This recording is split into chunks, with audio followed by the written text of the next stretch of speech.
Welcome to this Concept Explainer brought to you by CBEC Scolab of profsam.com.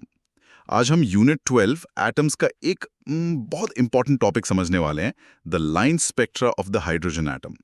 और इसे इतने simple तरीके से समझेंगे कि ये हमेशा के लिए याद हो जाएगा और एग्जाम में कोई कंफ्यूजन नहीं होगी। अच्छा, एक सवाल से शुरू करते हैं। कभी सोचा है कि फायरवर्क्स में जो अलग अलग रंग होते हैं, हरा, लाल, नीला, हाँ, वो कहाँ से आते हैं? एग्जैक्टली या फिर जो नियॉन साइंस होते हैं वो हमेशा एक ही स्पेसिफिक रेडिश ऑरेंज रंग के क्यों होते हैं? मुझे तो लगता था शायद शीशे का रंग वैसा होता हो। नहीं, शीशे का रंग नहीं। असली जादू असल में एटम्स के अंदर होता है।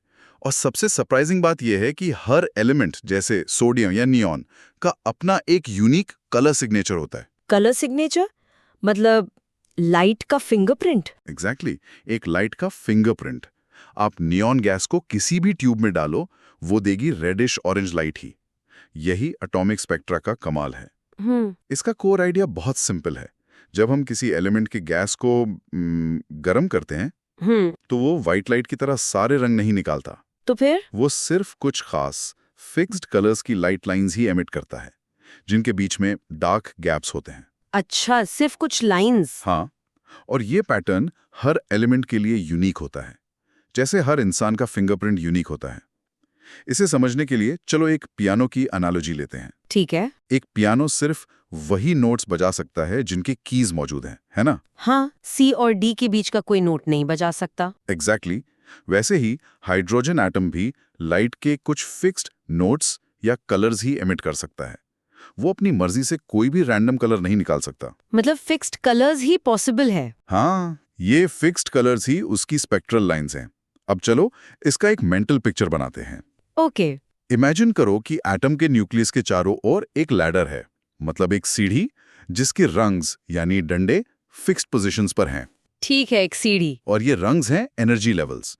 इलेक्ट्रॉन इन रंग्स पर ही रह सकता है, उनके बीच में हवा में नहीं। अच्छा, तो इलेक्ट्रॉन या तो रंग 1 पर होगा या रंग 2 पर, बीच में कहीं नहीं। परफेक्ट।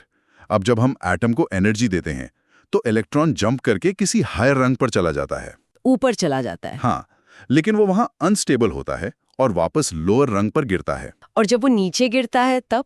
जब वो नीचे गिरता है तो जो एक्स्ट्रा एनर्जी है उसे एक फोटोन ऑफ लाइट के रूप में बाहर फेंक देता है। अच्छा। और क्योंकि रंग्स के बीच की दूरी फिक्स्ड है, इसलिए निकलने वाली लाइट का कलर यानी एनर्जी वो भी फिक्स्ड होता है। ओह, तो क्योंकि एनर्जी गैप फिक्स्ड है इसलिए कलर भी फिक्स्ड है। बिल्कुल सही। चलिए अब देखते हैं कि एनसीईआरटी इसे कैसे बताता है। ठीक है, मैं पढ़ती हूँ। हाँ, The various lines in the atomic spectra are produced when electrons jump from higher energy state to a lower energy state and photons are emitted. These spectral lines are called emission lines. एक minute, यहाँ higher energy state और lower energy state का मतलब वही ladder के rungs हैं। बिल्कुल सही पकड़ा।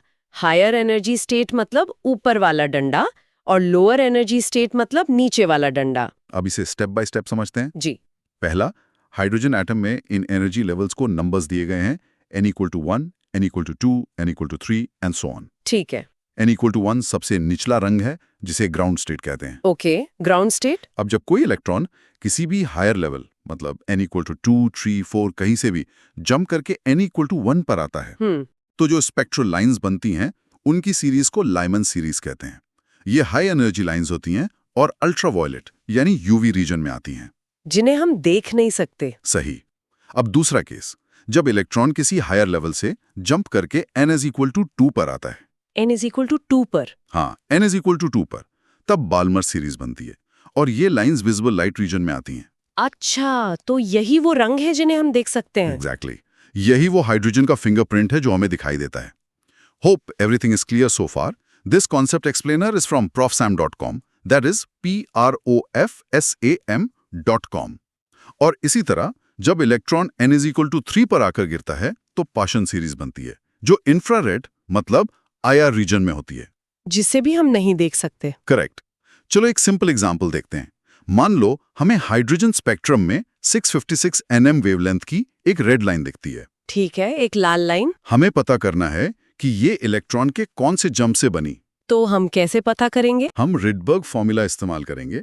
1/λ = r 1/nf² - 1/ni²। ओके। यहाँ लैम्डा है 656 नैनोमीटर, क्योंकि ये विजिबल लाइट है तो फाइनल लेवल NF के 2 होने का चांस सबसे ज्यादा है। हाँ, क्योंकि ये बाल्मा सीरीज होगी ना। बहुत बढ़िया।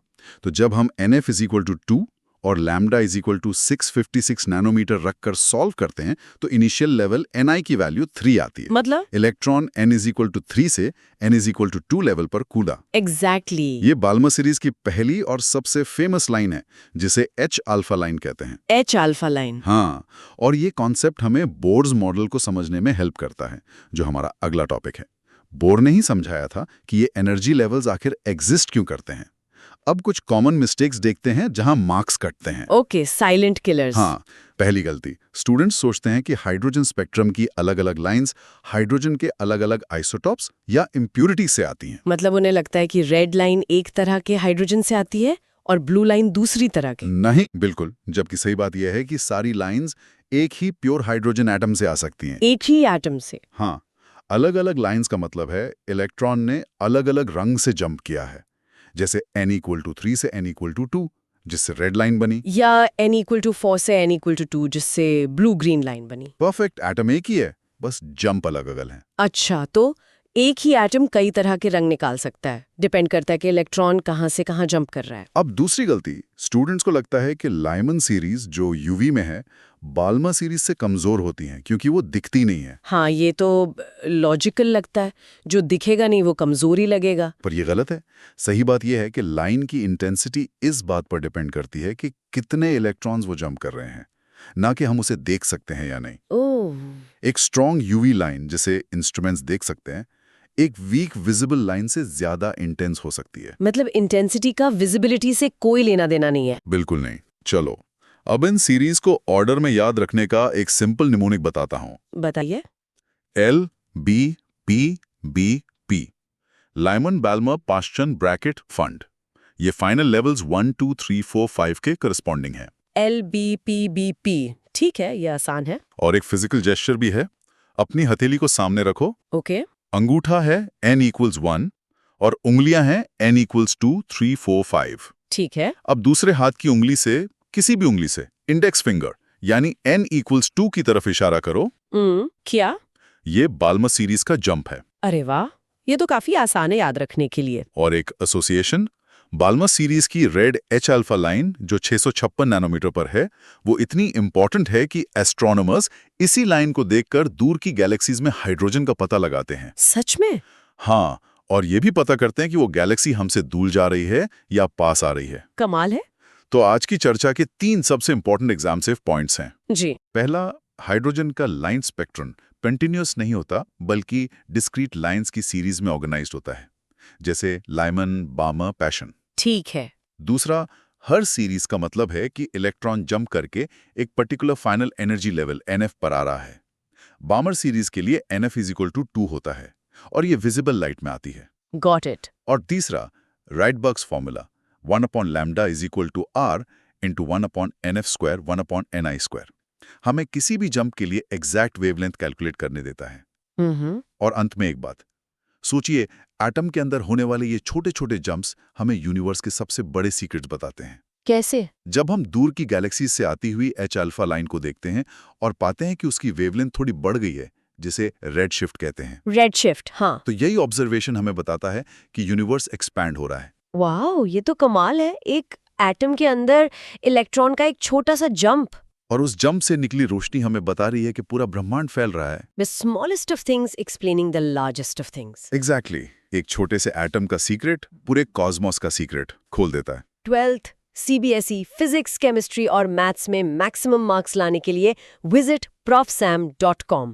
That is PROF Sam, right? Yes. मिलते हैं अगले कॉन्सेप्ट में। Keep learning.